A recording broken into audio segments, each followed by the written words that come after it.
I get asked quite often how much alpaca should I buy to do a reroot. So today I'll talk about how much alpaca I would use to make reroots of various lengths on a Neo Blythe.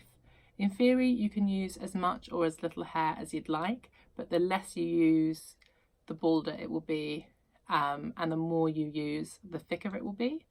Although there is kind of an upwards limit of how much I would recommend using, because just to show you here, I've got a scalp I cut in half on top of a dome. Let me straighten that up, but you can see there's not a lot of space in there. So you can only put so much hair in until it doesn't fit.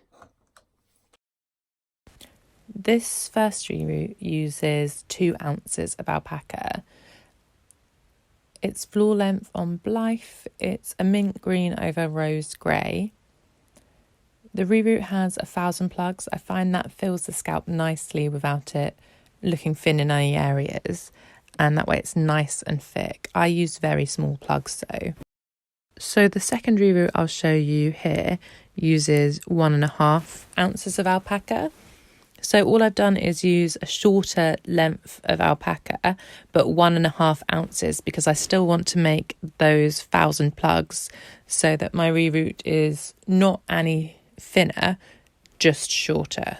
This red-headed reroot is 1.5 ounces, but in mohair instead of alpaca, so you can see it's pretty much the same. This white reroot is 1 ounce of mohair. So again, I bought shorter hair, less weight, but I did the same amount of plugs, 1,000 plugs, to make it nice and thick. So these 2 reroots are done in the same fibre, it's the same length, but one of them has 2 ounces of alpaca and the other one has 2.5. 2.5 is the most I've ever got to nicely fit inside a Blythe scalp. It's a really, really thick reroot, and you can see there's absolutely no space for any more hair in there. I do make very small knots. I wouldn't recommend 2.5 ounces with larger knots, because there just will not be enough space to get the dome back on. I hope that was helpful.